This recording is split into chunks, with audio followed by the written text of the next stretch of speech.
नमस्कार, मैं हूं आपके साथ अंकिता पाल। बुलेटिन की शुरुआत करते हैं। चंडीगढ़ स्थित हरियाणा सिविल सचिवालय में हरियाणा कैबिनेट की अहम बैठक हुई है। बैठक की अध्यक्षता सीएम नायब सिंह सैनी ने की है, जिसमें 17 अक्टूबर को हरियाणा सरकार के कार्यकाल के 1 साल पूरा होने पर कार्यक्रम की तैयारियों का मुद्दा अहम रहा।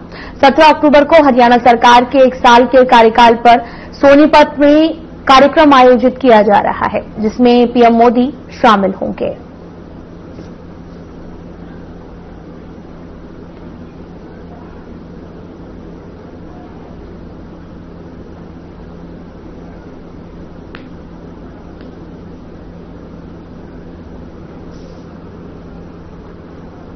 हरियाणा के आईपीएस वाई पूरन कुमार आत्महत्या मामले में पंजाब के मुख्यमंत्री भगवंत मान ने पीड़ित परिवार से मुलाकात की। इस दौरान सीएम मान ने कहा कि परिवार बहुत सदमे में है। हम परिवार के साथ हैं और अवनीत पी कुमार पंजाब की बेटी हैं। बेटियों को मायके से उम्मीद रहती है। साथ ही उन्होंने ये भी कहा कि मैं हरियाणा के सीएम से अपील करता हूं कि कोई भी कानून से बढ़कर नहीं है, इंसाफ होना चाहिए और मैं मांग करता हूं कि जल्दी से जल्दी प्रदेश सरकार और केंद्र सरकार न्याय करे।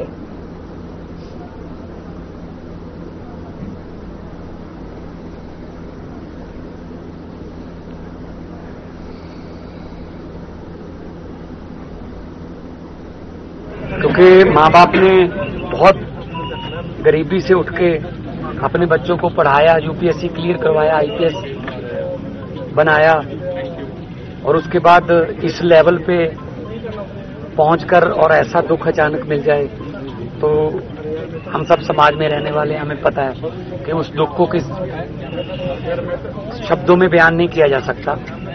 उनकी जो पत्नी है वो पंजाब की बेटी है, पंजाब में पैदा हुई, पंजाब की जमपल है, आईएएस है, वो हरियाणा में सेवा कर रही है और उस समय वो चीफ मिनिस्टर हरियाणा के साथ जापान के दौरे पे थी और बहुत हायर लेवल की ऑफिसर है, क्योंकि मुख्यमंत्री के साथ सीनियर आईएएस अफसर ही ट्रैवल करते हैं, डिसीजन मेकर ही ट्रैवल करते हैं। कांग्रेस सांसद कुमारी शैलजा ने चंडीगढ़ की घटनाओं पर बयान दिया है और सरकार पर निशाना साधते हुए कहा कि सरकार की कार्यप्रणाली समझ से परे है। हरियाणा को उसकी राजधानी चंडीगढ़ में न्याय नहीं मिल रहा। शैलजा ने मोर्ची में शव न मिलने की घटना पर नाराजगी जताते हुए इसे गंभीर लापरवाही बताया है और साथ ही आपको ये भी बताते चलें कि इसे गंभीर लापरवाही बताया। उन्होंने कहा कि अगर सरकार देरी के कारणों को स्पष्ट नहीं करती है तो पूरा देश खुद कारण ढूंढ लेगा। साथ ही उन्होंने सोनिया गांधी के पत्र पर प्रतिक्रिया देते हुए कहा, सोनिया गांधी हमेशा से गरीबों, दलितों और पीड़ितों की आवाज उठाती रही हैं और आज भी सभी इस स्थिति को लेकर चिंतित हैं।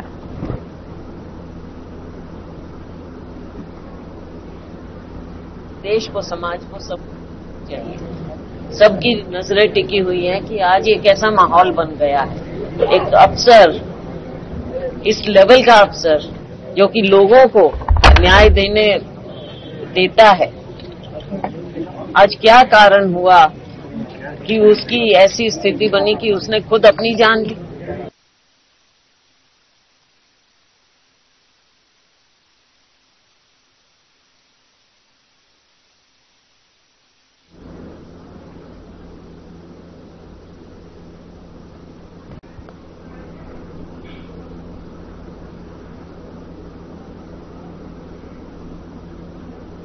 चंडीगढ़ में आईपीएस वाई पूरन कुमार की आत्महत्या के मामले ने सभी को स्तब्ध कर दिया है। इसी क्रम में जननायक जनता पार्टी के राष्ट्रीय अध्यक्ष डॉक्टर अजय सिंह चौटाला और पूर्व उप मुख्यमंत्री दुष्यंत चौटाला आईएएस अधिकारी अवनीत पी कुमार के आवास पर शोक व्यक्त करने पहुंचे हैं।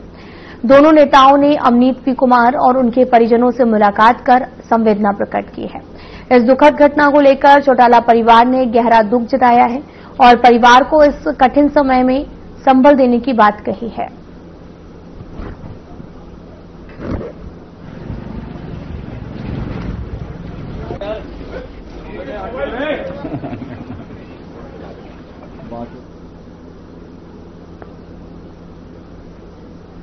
वाई पूरन कुमार आत्महत्या मामले में गुरमेल ने मीडिया से बातचीत करते हुए बताया कि परिवार शव को कई दिनों से घर में रखकर बैठा है, लेकिन अब तक उन्हें इंसाफ नहीं मिला है। पुलिस ने कोई ठोस एक्शन भी नहीं लिया। इसके चलते अब एक महापंचायत का भी आयोजन किया गया है, जिसमें एक बड़ा फैसला लिया जा सकता है, जहां इस फैसले में चंडीगढ़ पंजाब या फिर हरियाणा को बंद करने या फिर डीपी चंडीगढ़ के घर का घेराव करने या मुख्यमंत्री आवास का घेराव भी किया जा सकता है।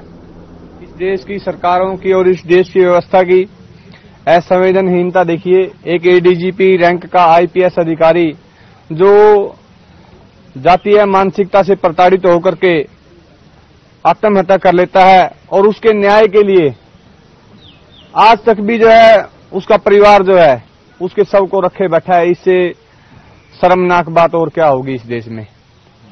और जहां तक कुछ साथी मीडिया के चला रहे हैं कि भाई कुछ चीजें ऑफर हुई हैं सरकार की तरफ से परिवार को, या मैं मीडिया के साथियों से भी ये अपील करना चाहता हूं, आप लोग पहले दिन से ही बने हुए हो परिवार के सहयोग में, आगे भी आप बने रहें। कोई भी मीडिया का साथी जो है जो परिवार की पुष्टि की या फिर जो कमेटी के जो सदस्य हैं उनकी पुष्टि के बगैर, या अगर सरकार की तरफ से भी आप लोग कुछ चलाते हैं तो आप पुष्टि के साथ चलाइए प्लीज। आप लोगों से निवेदन है ये, क्योंकि आप लोगों ने इस आंदोलन को एक धार दी है और मीडिया लोकतंत्र का चौथा स्तंभ है। आप आईपीएस अधिकारी वाई पूरन कुमार की संदिग्ध परिस्थितियों में हुई आत्महत्या मामले को लेकर बवानीखेड़ा में सामाजिक संगठनों ने न्याय की मांग उठाते हुए शुक्रवार शाम कस्बे के मुख्य चौक से लेकर शहीद स्मारक तक कैंडल मार्च निकाला, जहां इस दौरान सैकड़ों की संख्या में लोगों ने मिलकर शांतिपूर्वक तरीके से दिवंगत अधिकारी को श्रद्धांजलि दी है। इस दौरान कैंडल मार्च में युवाओं और महिलाओं और समाजसेवियों और स्थानीय गणमान्य व्यक्तियों ने बढ़ चढ़कर हिस्सा लिया है, जिसमें सभी ने एक स्वर में कहा कि आईपीएस वाई पूरन कुमार की मौत एक गंभीर मामला है। इसकी निष्पक्ष जांच कर दोषियों के खिलाफ सख्त कार्रवाई होनी चाहिए।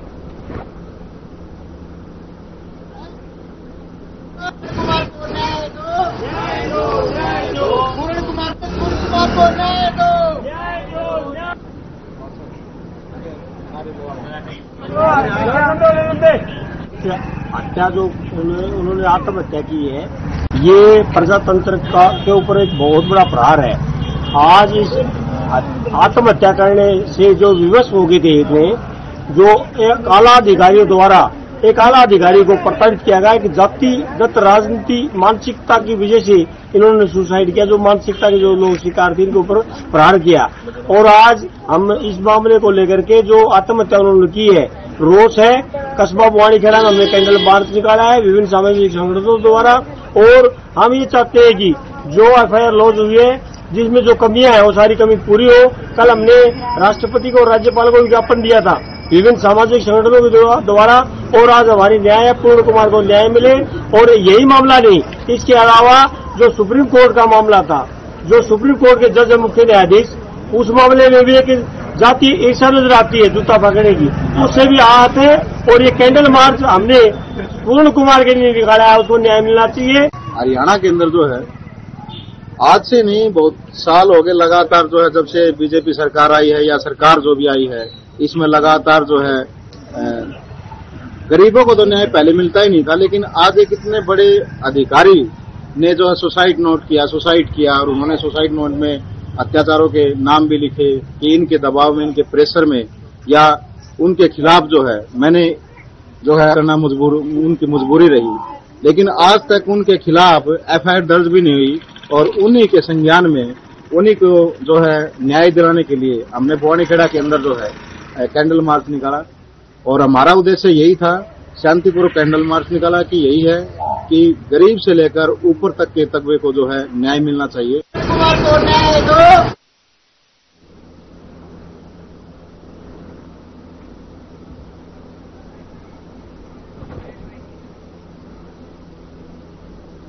यमुनानगर जिले के लल्हाड़ी कला गांव में 46 साल के एक व्यक्ति सुशील कुमार ने पत्नी के अवैध संबंधों के चलते फांसी लगाकर सुसाइड कर लिया है। सुशील कुमार की पत्नी परमजीत कौर ने बिलासपुर थाना प्रभारी को फोन कर उनके सुसाइड की सूचना दी थी, जिसके बाद थाना प्रभारी मौके पर पहुंचे। जांच के दौरान मृतक सुशील कुमार के मोबाइल से एक सुसाइड नोट भी बरामद हुआ, जिसमें उसने अपनी पत्नी परमजीत और उसके आशिक गौतम के अलावा कई लोगों को मौत का जिम्मेदार ठहराया। मृतक सुशील कुमार के भाई गुलशन कुमार ने छछरौली थाने में पत्नी परमजीत समेत कई लोगों के खिलाफ शिकायत दी। छछरौली थाना प्रभारी रोहताज कुमार ने बताया कि हमने सुशील कुमार के भाई गुलशन की शिकायत पर कई धाराओं में मुकदमा दर्ज कर लिया है। उन्होंने ये भी बताया कि उनके मोबाइल से उनकी पत्नी कुछ अन्य लोगों के नाम लिखे हैं। फिलहाल पुलिस इस पूरे मामले की जांच में जुटी हुई है।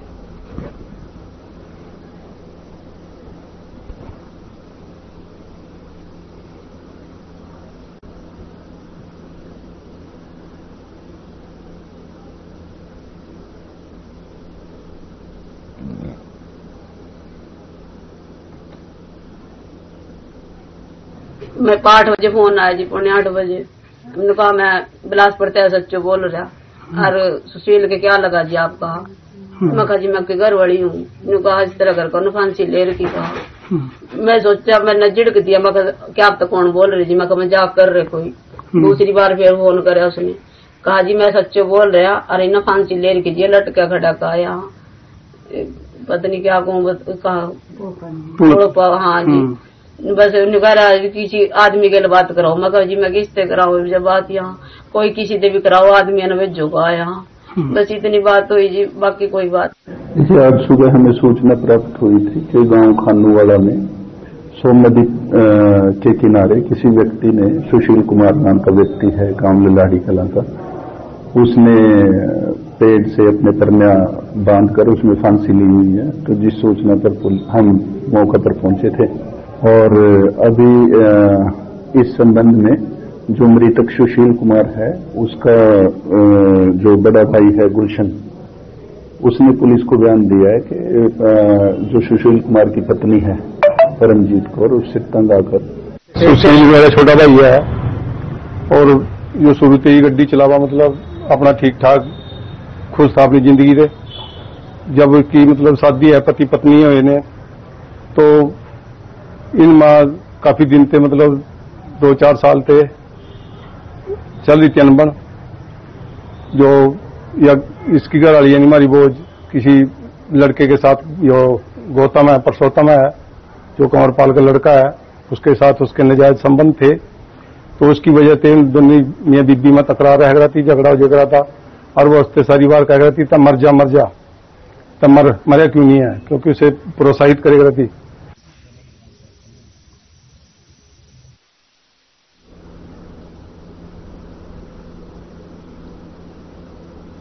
फिलहाल यहां रुकते हैं एक छोटे से ब्रेक के लिए।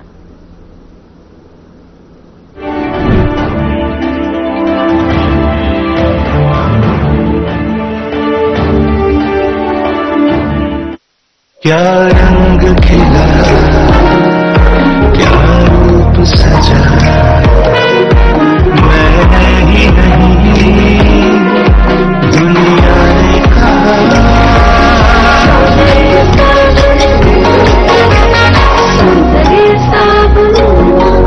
प्रधानमंत्री फसल बीमा योजना प्राकृतिक आपदा की स्थिति में बीमा द्वारा किसानों को आर्थिक सुरक्षा देने की ओर एक कदम।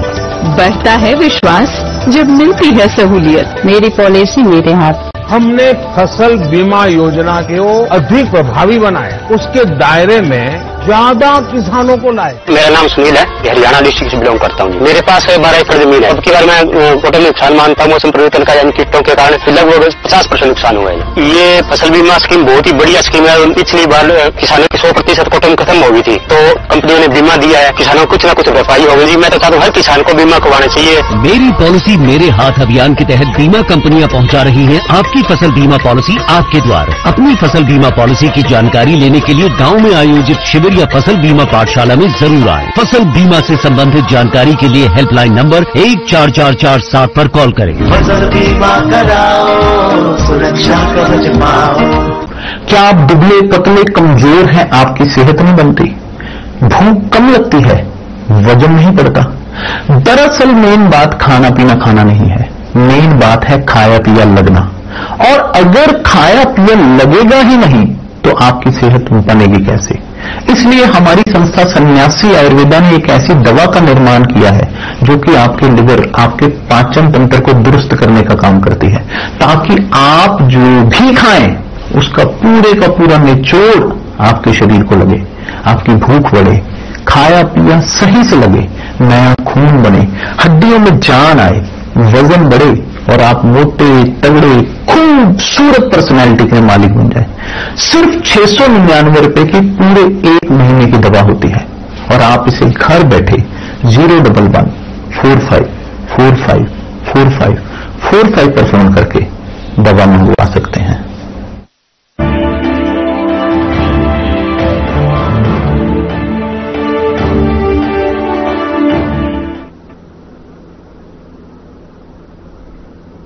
ब्रेक के बाद स्वागत है आप सभी का। रुख करते हैं खबरों की तरफ। फरीदाबाद स्वास्थ्य विभाग ने शहर में मजदूरी और कामकाज के लिए आने वाले गरीब लोगों के लिए बड़ी पहल करते हुए उनके स्वास्थ्य के लिए बड़ी पहल की है।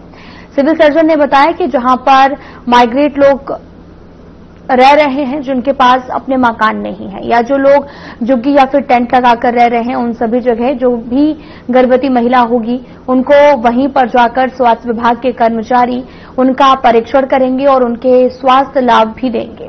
इसके अलावा जिस भी गर्भवती महिला को अगर डिलीवरी के लिए जरूरत होगी तो विभाग की तरफ से मुफ्त में इलाज और आने जाने के लिए एम्बुलेंस भी मुहैया कराई जाएगी।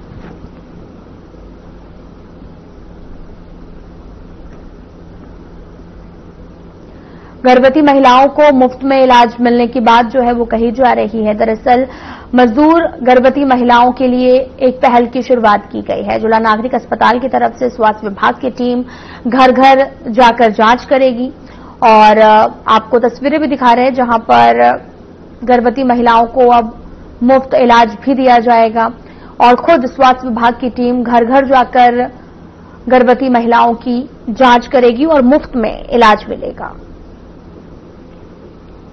और इस नई पहल की शुरुआत की जा रही है।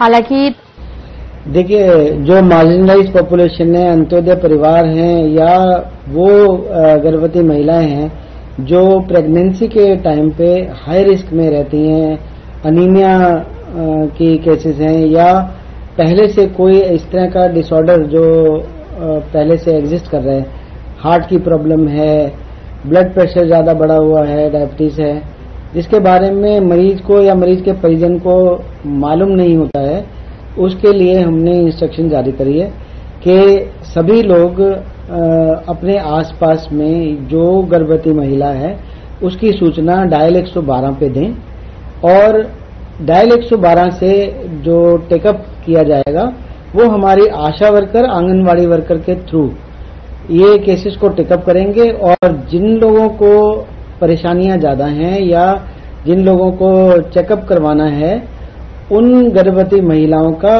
चारों चेकअप करवा करके और डिलीवरी इंस्टीट्यूशनल करवा करके और उनको सभी सरकारी सुविधा प्रोवाइड करके और प्रॉपर केयर करी जाएगी।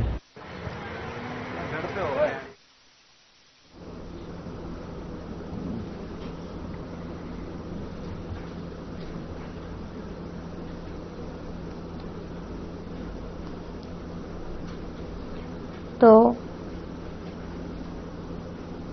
हिसार के नागरिक अस्पताल में पोलियो मुक्त अभियान के तहत में 5 साल से कम उम्र के बच्चों को पोलियो ड्रॉप लाई जा रही है और 3 दिवसीय इस विशेष अभियान की शुरुआत आज से हुई है, जिसे लेकर स्वास्थ्य विभाग ने सभी आवश्यक व्यवस्थाएं कर ली हैं। और साथ ही आपको ये भी बताते चलें कि इस मौके पर तरुण कुमार ने बताया कि हिसार जिले में पोलियो ड्रॉप पिलाने का लक्ष्य रखा गया है और साथ ही 2 लाख बच्चों तक पहुंचने का प्रयास किया जा रहा है। उन्होंने बताया कि इस अभियान के अंतर्गत हिसार जिले में कुल 1045 पोलियो बूथ लगाए गए हैं और 116 मोबाइल टीमें भी बच्चों की पोलियो ड्रॉप पिलाने में जुटी हुई हैं। डॉक्टर तरुण ने बताया कि अभियान के दूसरे दिन घर घर जाकर 5 साल तक के बच्चों को पोलियो ड्रॉप पिलाई जाएगी।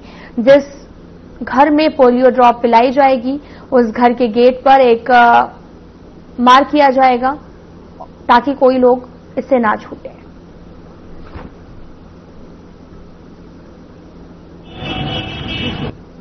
ये जो पोलियो मुक्त अभियान की जो शुरुआत की गई है आज से, ये 3 दिन का प्रोग्राम है, जिसमें आज के दिन 12 तारीख को बूथ वाइज एक्टिविटी होगी। इसमें हम 5 साल तक के सभी बच्चों को पोलियो की ड्रॉप्स पिलाएंगे।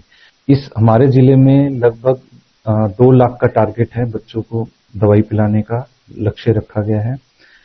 हमारे जिले के अलावा ये 7 जिलों में और हो रहा है, जिसमें से अम्बाला है, कुरुक्षेत्र है, कैथल है, झज्जर है, गुड़गांव है, भिवानी है, और अगर हिसार रेंज की बात करें तो सिरसा और हिसार 2 जगह पे हो रहा है। जैसे कि आज सरकार ने ये पोलियो मुक्त अभियान चलाया हुआ है। मैं अपने बच्चे को पोलियो की वो पिलाने आया था, और ये बहुत अच्छा अभियान चलाया है सरकार ने जो पोलियो मुक्त कराने का। और मैं तो ये कहता हूँ सभी अपने अपने बच्चों को यहाँ सिविल हॉस्पिटल लाएं और अपने पोलियो की बूथ जो भी है वो पिलाएं।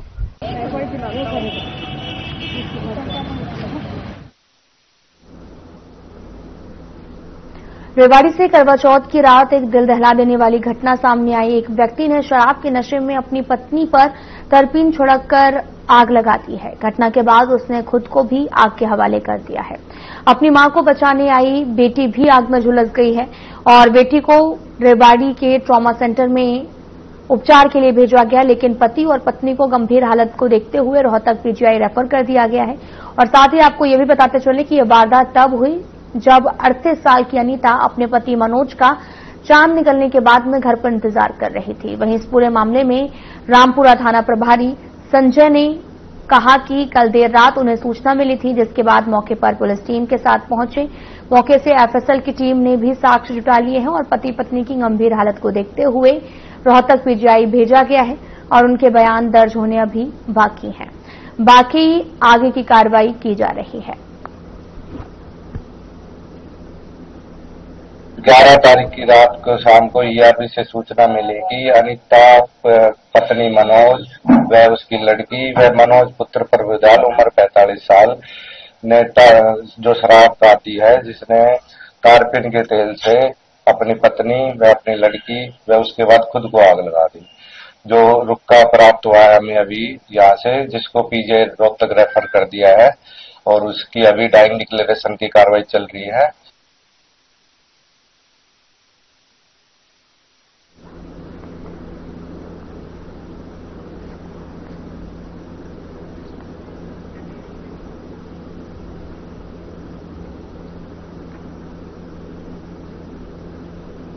फिलहाल बुलेटिन में इतना ही। नमस्कार।